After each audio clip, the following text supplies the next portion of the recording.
Assalamualaikum warahmatullahi wabarakatuh. Halo semuanya, perkenalkan nama saya Muhammad Ibrahim Tabuana dengan NIM 81. Kali ini saya akan uh, membawakan materi mengenai perbandingan laporan perusahaan. Nah, perusahaan yang saya pilih adalah perusahaan Siantartop ya. Di sini saya memfokuskan pada tahun 2018 dan 2017 karena saya melihat cukup menarik perusahaan Siantartop ini mengalami penurunan pada likuiditasnya. Makanya saya mau membahas, mengulik kenapa itu bisa terjadi. Pertama-tama kita lihat dulu laporan keuangannya ya. Di sini ada laporan keuangan, laporan posisi keuangan, ada aset lancar, gitu. Jumlah aset lancar, sini juga ada aset tidak lancar, jumlah aset, kemudian ada liabilitas jangka pendek, ada liabilitas jangka panjang dan jumlah liabilitas. Setelah itu ada ekuitas, jumlah ekuitas ya. Oh ini, oh ya, aktiva ini sama dengan jumlah ini ya, jumlah liabilitas dan ekuitas gitu. 2631 di sini juga 2631 berarti benar. Nah di sini ada laporan laba rugi.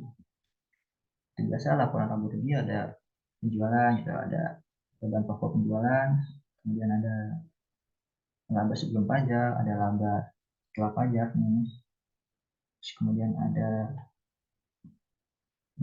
ini ada laba per saham dasar atau basic earning per share ya. Nah, ini ada data tabel yang sudah saya isi mengenai perbandingan laporan keuangan tahun 2017 dan 2018. Nah, di sini saya akan menjelaskan bagaimana saya bisa mendapatkan angka-angka tersebut ya. Oke, yang pertama rasio likuiditas. Nah, rasio likuiditas seperti yang saya katakan di awal ini menurun ya. Likuiditas perusahaan Siantartop ini menurun. Tapi apa sih likuiditas itu gitu kan? Itu adalah menggambarkan kemampuan perusahaan membayar hutang lancar dan kemampuan perusahaan dalam mendapatkan cash. Kemudian di sini ada tabel current asset, current ratio dan quick ratio. Apa sih bedanya gitu kan? Sebenarnya fungsinya sama aja, sama-sama menggambarkan kemampuan perusahaan membayar hutang lancar dan kemampuan perusahaan mendapatkan cash gitu. Nah, tapi di sini quick ratio dinilai lebih liquid karena dalam rumusnya quick ratio ini adalah aset lancar dikurangi dengan persediaan dibagi dengan hutang lancar. Sedangkan current ratio itu aset lancar dibagi hutang lancar. Kenapa quick ratio itu aset lancar dikurang dengan persediaan baru dibagi dengan hutang lancar? Karena persediaan itu dianggap yang paling tidak liquid dari aset lancar gitu. Karena gini, persediaan itu prosesnya panjang untuk mencapai cash gitu. Dia harus melakukan penjualan, biasanya penjualan kredit gitu berupa piutang, baru setelah itu ada proses kolektif piutang gitu kan, baru jadilah cash gitu. Makanya persediaan itu dinilai paling tidak liquid dalam tadi aset lancar gitu. Nah, bagaimana saya dapat angka-angka tersebut ya? Oke, kita ke rumusnya. Sini tadi current ratio itu total aset lancar ini 1250 dibagi dengan total total jumlah liabilities jangka pendek. Nah, ini 676 gitu. Sementara quick ratio itu dari total aset lancar 1250 ini dikurangi dengan persediaan. Nah ini persediaan 313 gitu. Baru dibagi dengan sama kayak tadi, liabilitas jangka pendek. Nah, maka hasilnya seperti ini. Di tahun 2018 seperti ini, di tahun 2017 seperti ini. Ya, nah ini tahun 2017-nya current ratio ini jumlah jangka apa sih ini jumlah sorry. Nah, jumlah aset lancarnya dibagi dengan jumlah liabilitas lancarnya gitu. Current ratio juga sama. Tahun 2017 jumlah aset lancar dikurangi dengan persediaan. Nah, ini 299, oke. Baru dibagi dengan liabilitas jangka pendek. Nah, 358. Maka hasilnya seperti ini. Dan dampaknya apa sih gitu kan terhadap perusahaan likuiditas menurun itu dampaknya apa gitu. Yang pastinya sesuai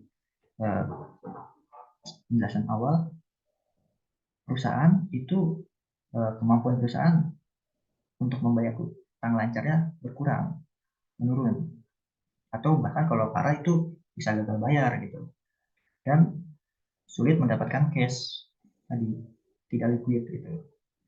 Nah, sekarang penyebabnya apa gitu kan? Penyebabnya ada di slide selanjutnya. Penyebabnya adalah, nah di sini merah-merah ini, rasio aktivitas. Saya bahas satu persatu. Yang pertama adalah inventory turnover ya. Inventory turnover ini adalah kemampuan perusahaan dalam menjual inventorinya gitu. Di tahun 2017 perusahaan ini dengan angka 7,3, sementara di tahun 2018 berkurang jadi 7, walaupun ini kecil tapi ini juga berpengaruh gitu. Kemudian ini juga average collection period di tahun 2018. Nah, average collection period ini adalah kemampuan perusahaan tadi mengambil atau apa ya, collect itu menagih piutang gitu kan. Menagih piutang di tahun 2015 di tahun 2017 ini rata-rata piutangnya dilunasi itu di hari 15 gitu, pada 15 hari.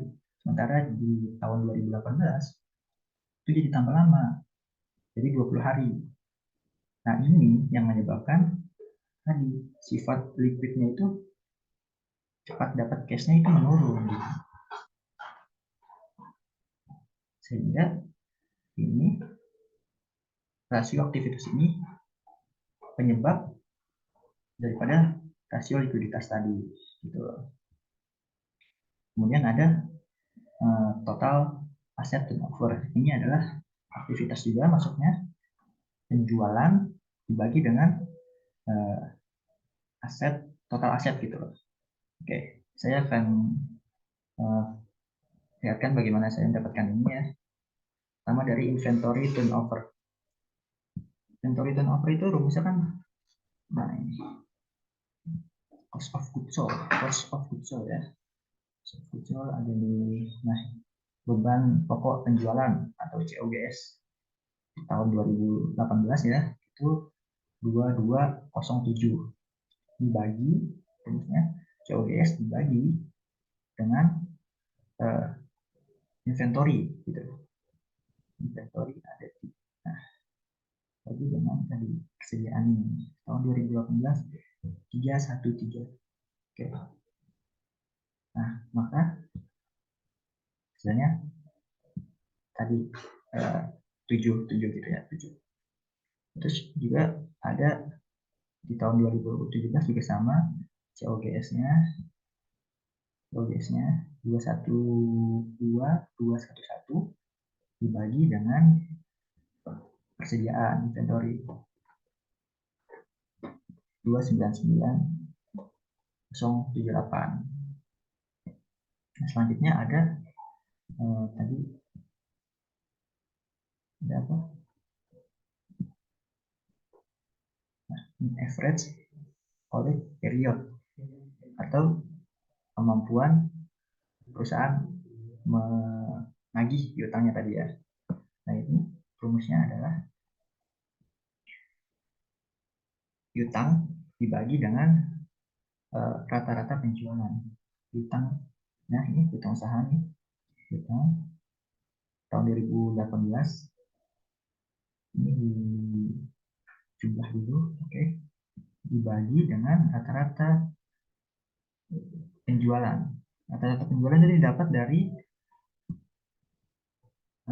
penjualan neto nih di tahun 2018 ini kan tahunan, laporan tahunan dibagi dengan 360 hari yaitu setahun.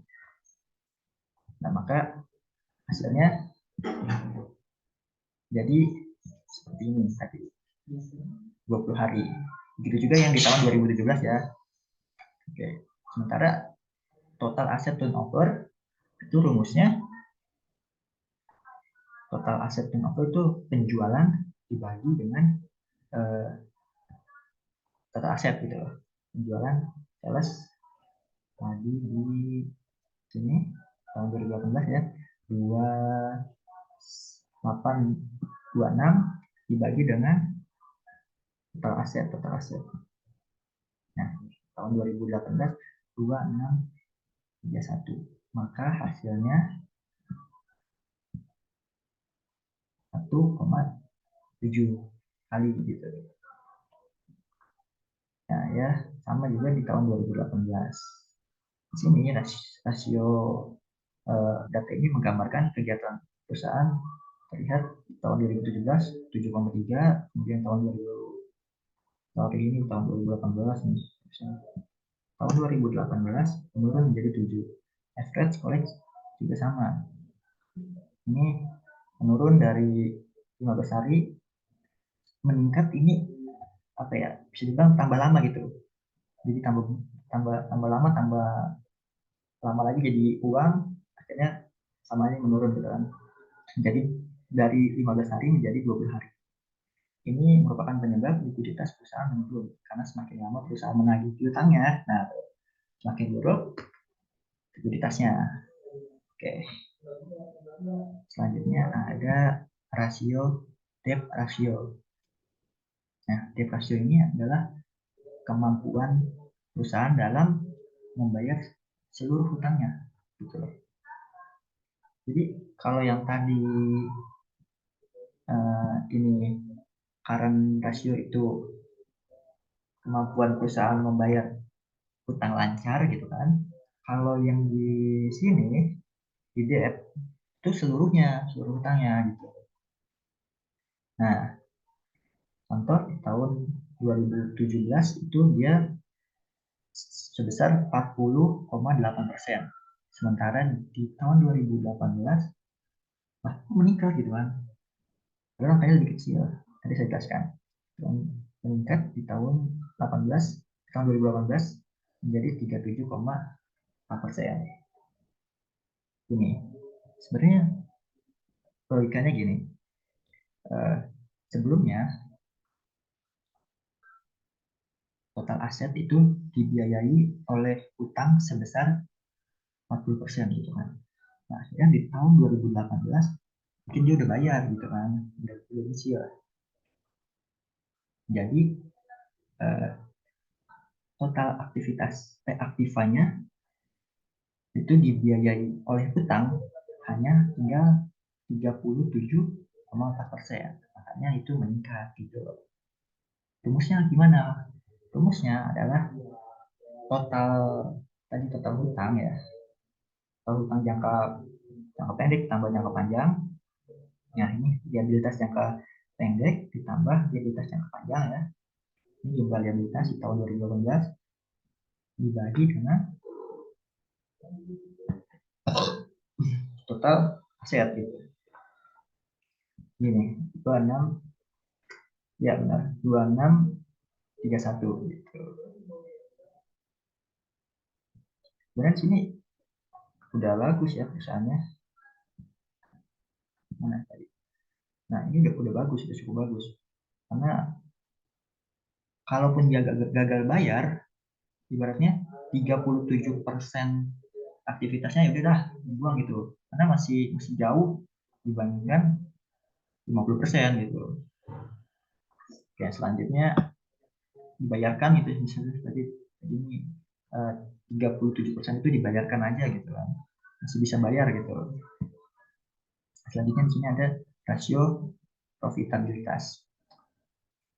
Nah, rasio profitabilitas ini kemampuan perusahaan dalam mengambil keuntungan gitu, profit yang berupa gross profit margin, operating profit margin dan net profit margin. Terus kemudian ada return on total asset, lalu ada return on common equity.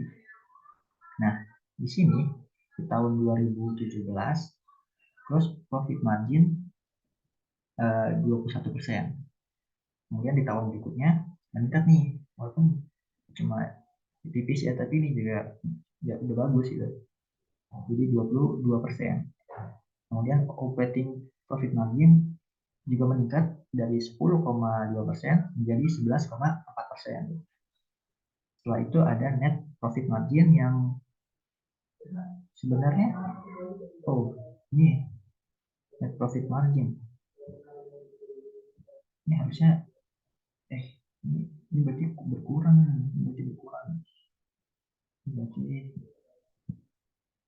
ini aja nih kopi set kopi ya, terus set taruh sini ya, set kurang nih, ini dia merahnya sedikit. Nah tuh net profit margin ini tahun 2013 justru menurun ya. Tahun 2017 itu 13,6%, dan di tahun 2018 sebesar 7,3%. Selanjutnya ada return on total asset itu dari 9%, kemudian stabil jadi tetap 9%. Selanjutnya ada return on equity dari 15% meningkat menjadi 16%. Ini juga sebenarnya sudah bagus gitu, udah ada peningkatan walaupun kecil. Nah, saya akan bedah bagaimana cara rumusnya gitu ya. Ini cara bedahnya.